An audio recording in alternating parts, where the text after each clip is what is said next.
Tom Raines didn't believe in bad omens until the third day after moving into Ridgewood Estates. The gated community was everything he thought he wanted after retiring from the chaos of city life. Clean-cut lawns, uniform mailboxes, quiet nights. It was a fresh start for him and his 24-year-old son, Ryan, who had just returned from active duty. Ryan was quiet, private, and precise. Tom didn't know the full details of his missions. Most of it was classified. But he knew enough to trust that Ryan had seen and survived things most couldn't imagine. The neighborhood felt too quiet, too perfectly still, like a stage waiting for the actors to arrive. That stillness broke the moment Carl Mathers walked up their driveway. Carl wore a windbreaker with HOA volunteer printed in faded yellow letters across the back. He didn't smile. His lips pressed into a hard line as he handed Tom a pamphlet, tapping it twice with his index finger. Section 4.3b, he said curtly. Trash bins must be stored out of view within 2 hours of pickup. Yours were out for 5. Tom blinked, still holding a wrench from adjusting a sprinkler head. Oh, sorry, we're still settling in. Just missed it. Carl didn't nod. He simply turned and walked away with mechanical steps, scribbling something in a leather-bound notebook without looking back. Ryan watched from the garage, arms crossed. Friendly guy. Tom shrugged it off. Every HOA's got one. But this wasn't a one-time thing. Over the next few days, Carl kept appearing. At odd hours. Once during Ryan's early morning run, Carl was seen snapping photos of their driveway. Another time, Tom caught him inspecting their mailbox with a flashlight. And always that notebook. Then came the warnings from neighbors. An older woman next door, Mrs. Levins, brought over a pie and whispered as she handed it off, "Be careful around Carl. He thinks he's the sheriff around here. I've seen him make kids cry for riding scooters on the sidewalk." Tom brushed it off, but Ryan didn't. He started taking notice of patterns. Carl's movements, his fixation on the house, the slow drive-bys in his beige SUV. One night, Ryan stood silently at the window, watching as Carl's vehicle passed by for the third time in an hour. "He's not just enforcing rules," Ryan muttered. "He's probing for weakness." Tom laughed nervously. "You're still wired from deployment, son. This is just suburbia." Ryan didn't laugh. His voice was cool and even. "Doesn't matter what zip code you're in.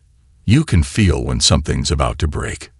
Tom tried to shake the tension, but he noticed it too. The way Carl stared at Ryan longer than anyone else. Not just disapproval, suspicion, maybe fear. What none of them knew then was that Carl wasn't just looking for violations. He was looking for control. And soon, he tried to seize it the only way he knew how, at gunpoint. 2 weeks after moving in, Carl Mathers was no longer just a nuisance. He was a presence, always watching, always writing. The neighborhood had learned to stay out of his way. But Ryan wasn't wired like that. It started when Carl fined them for a vehicle infraction. Ryan's matte black Tacoma, still dusty from cross-country travel, had been parked on the curb overnight. Tom found the violation notice folded neatly into their mailbox, highlighted, initialed, and sealed in a plastic sleeve like some kind of trophy. The infraction, obstructing aesthetic flow. Tom sighed and tossed it on the kitchen counter. Seriously. Ryan examined it silently, eyes narrowing. "He's escalating." Tom looked up from the sink. "It's just another ticket, or I let it go." Ryan didn't respond. Instead, he stepped outside and started washing his truck. At 6:30 in the morning, cold water splashed against the chrome bumper, and the spray echoed off the nearby houses. Within minutes, Carl appeared like clockwork, as if summoned by the sound of rebellion. Slippers scraping the pavement, robe flapping behind him like a cape, he stormed up the driveway. "You're in direct violation of noise regulations, Section 2.1F, he shouted, holding a laminated rulebook in one hand and his ever-present notebook in the other. Ryan kept washing the wheel well, not looking at him. Calm, measured. Carl's voice cracked higher. You think you're above the law. Now Ryan looked up. And for the first time, Carl stepped back. Ryan didn't shout, didn't posture. He just stared, eyes dark, quiet, unreadable. The kind of stare that makes your pulse skip a beat. The kind trained in war zones, not suburban skirmishes. I respect rules, Ryan said, voice like gravel. But respect is a two-way street. Carl opened his mouth to respond, but nothing came out. He scribbled something furiously into his notebook, fingers trembling, then turned and walked off in a huff. Tom watched from the front window, heart thudding. Something about that exchange didn't feel right. Later that evening, they found chalk markings by the curb, strange symbols drawn beside Ryan's truck tires. A circle with two lines. The trash bin had been knocked over too, though nothing was missing. It wasn't vandalism. It was a message. Ryan walked a slow perimeter around the property, noting each angle, every blind spot. Tom watched nervously as his son moved like a soldier on patrol. I don't like this, Tom admitted. Should we file a complaint? No, Ryan said, eyes scanning the treetops. He wants us to play by his rules. That's how he controls people. We won't give him the game he wants. That night, Ryan cleaned his sidearm under the porch light, moving with clinical precision. The gun was always locked, always legal, always ready. Tom didn't ask why he had it close. He already knew. 3 days passed without a sighting of Carl. It was the longest stretch yet, and oddly, the most unsettling. Tom hoped maybe Carl had cooled off. Maybe someone else on the HOA finally told him to back down. But Ryan didn't share the optimism. His gut was louder than hope, and his instincts rarely lied. On Friday morning, Tom woke to a sharp knock at the door. Carl stood outside with a freshly printed violation in hand. His jaw was tight, his eyes narrower than usual. This house is now under official surveillance, he declared, holding up a photo, grainy, low-res, showing Ryan walking across the driveway with what looked like a duffel bag. Suspicious behavior, possible concealed weapon. Don't think I haven't noticed. Tom blinked. Excuse me. Carl pointed up to the community lamppost at the edge of their yard. Security camera. HOA authorized. And now, it's missing. Ryan stepped outside at that moment, silent and calm. Carl's tone sharpened. I know you took it. Ryan raised an eyebrow. Took what? Carl jabbed a finger toward the lamppost. Camera's gone, and it disappeared the night you were walking around with your military gear. I didn't even know there was a camera, Ryan said. And if there was, it wasn't marked. That's illegal surveillance, Mr. Mathers. Carl's face turned blotchy red. Don't play games with me. You think I don't see who you really are. Ryan took a slow step forward. Not threatening, just close enough that Carl's breath hitched. I think you're out of line, Ryan said coolly. And I think you're dangerously close to doing something stupid. Carl stepped back like he'd been struck, fumbling for his notebook and scribbling with shaking hands. I'm documenting this, he muttered. You'll be removed from this neighborhood. He stormed off, his flip-flops smacking the pavement. But the moment he disappeared down the street, Ryan turned to the lamppost. The mounting bracket was freshly scraped, and a bolt lay half hidden in the grass. Tom stepped beside him. Was there really a camera? Ryan nodded slowly. Looks like it. But it wasn't wired to anything the HOA would use. Not city grade. Tom frowned. Then who was it for? Ryan crouched, fingers brushing the grass, picking up something small and dark, an infrared lens cover. It was pointed at our house, Ryan muttered. Not the street, not the sidewalk. Just bus. Tom went pale. That night, Ryan set up his own counter-surveillance. Motion sensors in the flower bed. A GoPro rigged behind the porch light. He didn't explain anything. He just worked in silence, eyes darting to every shadow. When Tom finally asked him if he was overreacting, Ryan didn't blink. You only realize a threat after it's acted, he said. I prefer to catch it before. And just before dawn the next morning, as the motion alert buzzed on Ryan's phone, he saw it. Carl, standing motionless on the edge of their lawn, holding something metallic. The figure didn't move. From behind the curtain, Ryan watched the grainy night vision footage in real time. Carl Mathers, bathed in the ghostly green of the camera feed, standing at the edge of the lawn like a scarecrow come to life. The object in his hand glinted under the porch light. It wasn't large, not heavy, but metallic. Wake up, Ryan said, his voice low and precise. Tom stirred on the living room couch. What is it? Carl, Ryan replied, already slipping on his boots. He's back. And he brought something. Tom bolted upright. You're not going out there, are you? But Ryan was already moving. Calm. Silent. Like it wasn't the first time he'd stepped into something dangerous half awake. By the time he opened the front door, Carl was halfway up the driveway. Easy, Ryan said sharply, hands visible. What are you holding? Carl froze mid-step.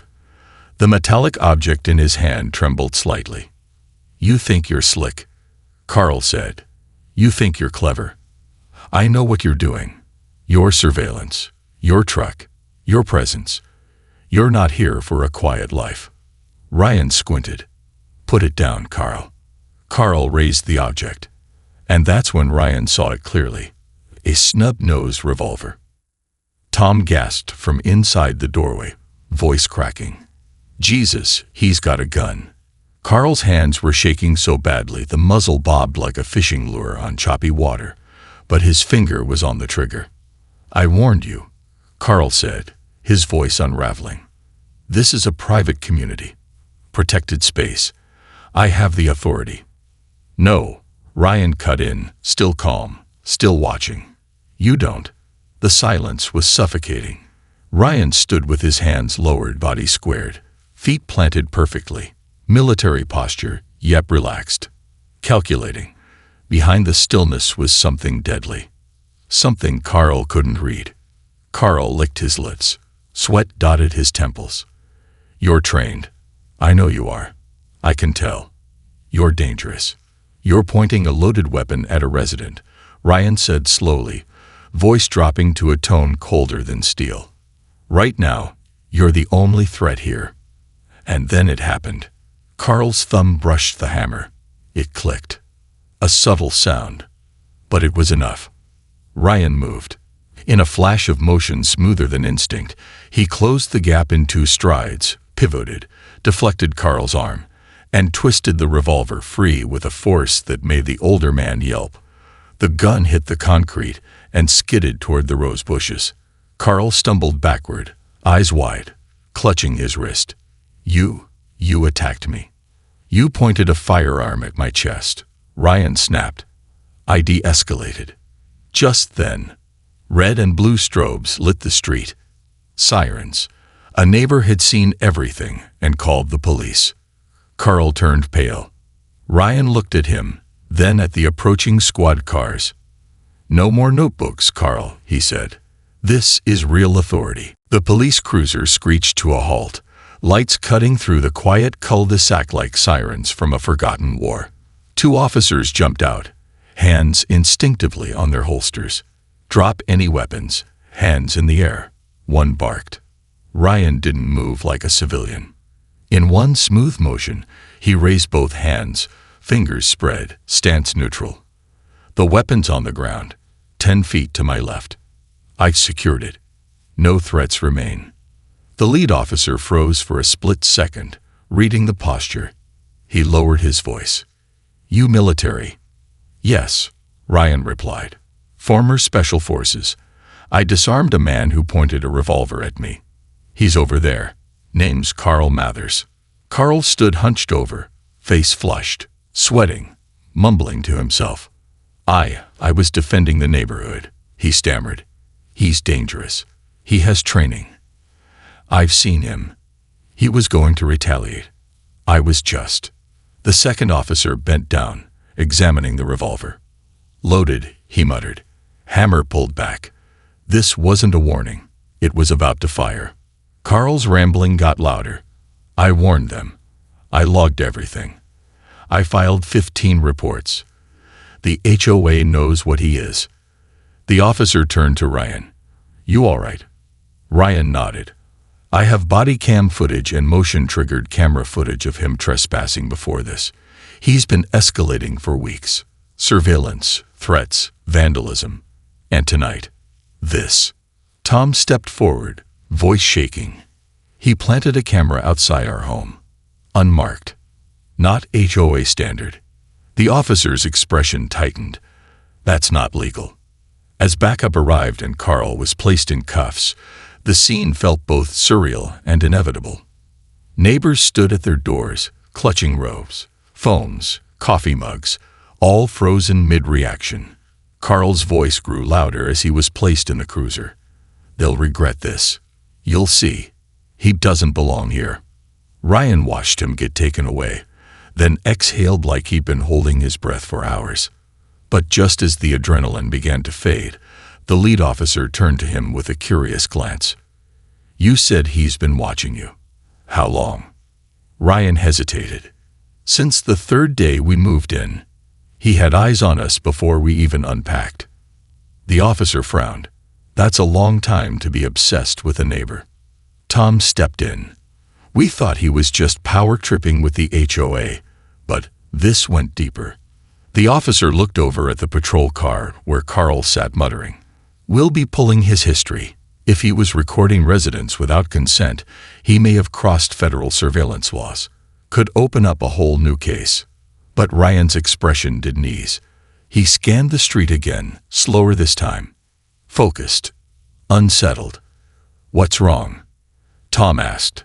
Ryan's voice was quiet. I think Carl was scared of something. But it wasn't me.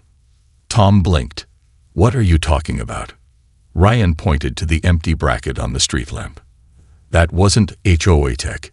He wasn't spying for himself. I think he was spying for someone. The street cleared by dawn, but tension clung to the air like a storm cloud that refused to break. Ryan stood under the lamppost, inspecting the jagged metal bracket again. Whoever installed the camera had done it with precision. Tight wiring. Sealed connectors. Zero rust. But what chilled him was the power source. There wasn't one. No city feed, no solar backup. It ran on an internal cell network. Whoever set it up didn't want it tracked. Tom approached with 2 mugs of coffee, dark circles under his eyes. So Carl's gone. They booked him on unlawful possession, reckless endangerment. It's over, right? Ryan took a sip. That's the problem. He didn't act like a man in control. He acted like a man being watched. Tom shook his head, confused. You think someone was using him. I think Carl was scared. And if he was being manipulated, we're just the tip of something bigger. Later that day, Ryan reviewed the footage from their own cameras. At 3:47 a.m., Carl appeared on screen. But he wasn't alone. A second figure stood back in the shadows, unidentifiable, hooded, stationary. And then, when Carl raised the gun in the driveway, the figure took 1 step forward and vanished off camera. Ryan froze the frame. Dad, he called out. Come see this. Tom leaned over the monitor, squinting. That's not Carl. No, Carl's there in the light. This person was behind him, watching everything. Tom looked at his son. Why wouldn't they stop him? Ryan zoomed in. The figure's body language didn't scream concern. It wasn't fear or panic. It was calculation. They wanted to see what he would do. Like a test. Tom paced the room. A test of what? Of me, Ryan muttered. My response time. My training. My rules of engagement. This wasn't about property lines anymore. This was reconnaissance. That night, Ryan stayed outside with his firearm, disassembled on the table in front of him, reassembling it in the dark by muscle memory alone. His eyes never left the tree line across the road. Just after 2 a.m., the motion sensor light flared on again. He waited. The porch camera pinged. Tom sat upright on the couch. Is it Carl? Ryan checked the feed. No Carl. But something worse. On the front doormat, a single item had been placed. A black thumb drive. No note. No casing. Just the drive, like bait on a trap. Ryan picked it up with gloves and plugged it into a separate firewalled laptop. Inside was one file. A silent, grainy video. It showed Ryan, jogging in the early morning, shopping for groceries, sitting with his father on the porch. All of it, filmed from a distance. Ryan's jaw clenched. Whoever they are, he whispered, they've been watching me longer than Carl ever did. Ryan stared at the screen, breath shallow, pulse hammering with cold certainty. Whoever had filmed him hadn't used a phone. This was professional-grade surveillance. Angles carefully chosen, vantage points likely elevated, and timestamps spanning back 6 weeks before they moved in. They knew I was coming, he said aloud. Tom paled. What does that mean? Ryan's fingers flew across the keyboard. Each video was labeled with a code name. Subject Echo. The format, military style. The kind used in classified briefings. Surveillance from traffic cams, drones, even what looked like satellite positioning. Someone didn't just spy on me, Ryan said grimly. They tracked my entire route across the country. Why? Ryan pulled up a final folder, encrypted. He bypassed the weak encryption with ease, a rookie move for an operation this covered. That worried him even more. Inside the folder was a single PDF file. echo_profile_dossier.pif. It opened to a black background and in white font. Project Vigil. Subject. Echo. Status. Red flag. High risk. Prior clearance level. Black. Subject skills. Advanced tactical response. CQC mastery. Infiltration. Counterintel. Cyber. Target behavior. Withdrawn. Silent. Disciplined. Displays elevated threat detection patterns. Then the final line made Ryan's blood run cold. Observation to end when subject initiates countermeasures. Response team standing by. Ryan slammed the laptop shut. Dad, he said, voice low, we're not just dealing with nosy neighbors or unstable HOA freaks. Tom's face was white. Then what are we dealing with? Ryan leaned back, eyes scanning the ceiling like he could see through it. I left something behind.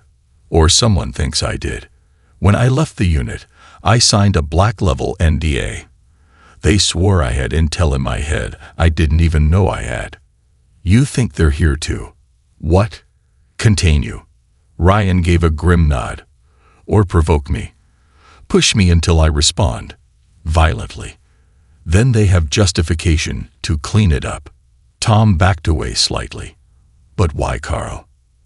Because he was easy to manipulate. Paranoid. Obsessed with control. He thought he was protecting the neighborhood. But someone fed him fear. Someone aimed him at me. Tom sank into a chair, hands on his head. So what now? Just then, the power went out. Not a flicker, an immediate total blackout. Ryan stood up in one fluid motion. Now, he said, sliding his sidearm from the hidden safe, we play their game back. Through the window, he saw the street dark as pitch, except one light. A single vehicle parked down the road. Engine idling, interior lights glowing red. Inside, 2 figures. Not moving, just watching. Ryan walked to the door, opened it, and stood in the frame, backlit by nothing but moonlight, shoulders squared. If they wanted me scared, he said, eyes locked on the red-lit vehicle, they should have studied me better. And somewhere, far away, a second phone began to ring. And a hidden team received the signal. Echo has activated. Ryan didn't flinch. The car's headlights illuminated the street, casting long shadows across the pavement, making the dark corners feel like hiding places. The 2 figures in the vehicle sat perfectly still, waiting, calculating.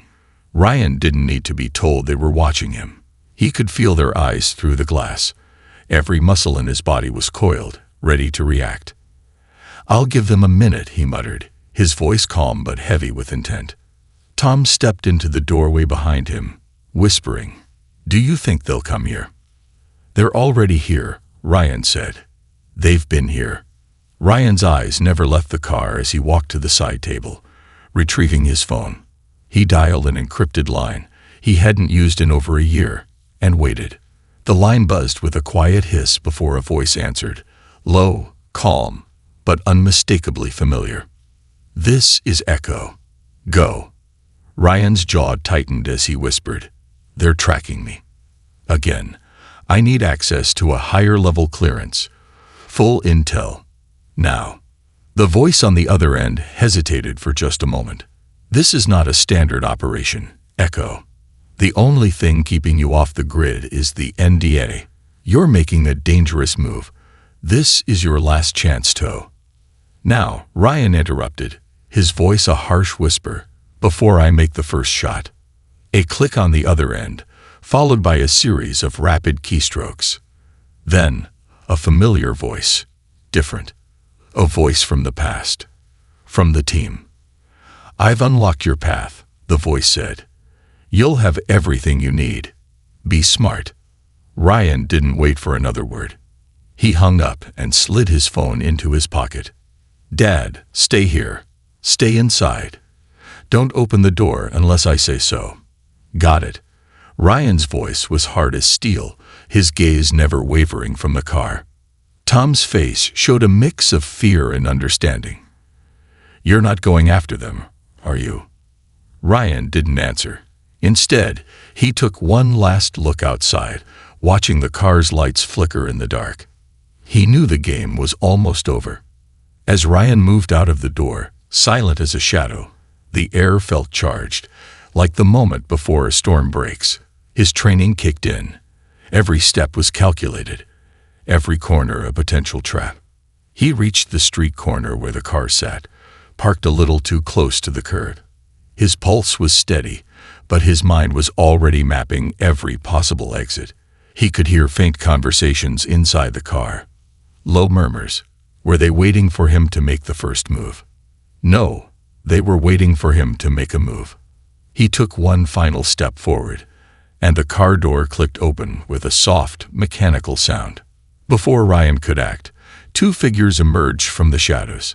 They weren't regular civilians, not even operatives. They were something else entirely, trained in ways Ryan recognized all too well. "Echo," the taller of the two said, his voice low but clear. "You're a threat. You're too good, too dangerous. We have a job to do." Ryan's eyes narrowed, muscles tightening, as he took in the situation. No backup, no escape routes, just him and them. The taller figure's hand moved toward his jacket. A weapon, a hidden blade. Without hesitation, Ryan lunged. It was over in seconds. The first figure went down with a single, precise strike, a knee to the abdomen that left him gasping for air. The second went for a handgun, but Ryan was already moving, disarming him in a flash. The man's weapon clattered to the pavement as Ryan twisted his arm with surgical precision. "You're not going to kill me," Ryan said, his voice a low growl. "You're going to answer questions." But as the two men lay defeated, gasping on the ground, Ryan heard something that made his blood run cold. From the distance, a third figure, stepping from the shadows. It was Carl. But he wasn't the same. He wasn't the paranoid HOA enforcer anymore. His eyes were cold. His hands steady. He was in a tactical uniform, the same type Ryan had worn in the field. Carl had been the distraction. The true operatives had been waiting for the right moment to end the game. Ryan wasn't just a target. He was the objective. Carl's voice was chilling. "You should have stayed out of it, Echo." Ryan's heart raced as the final piece of the puzzle snapped into place. Carl hadn't been afraid of Ryan. Carl had been a puppet, and Ryan had just walked right into the trap. The game had changed, and Ryan was about to make his final move.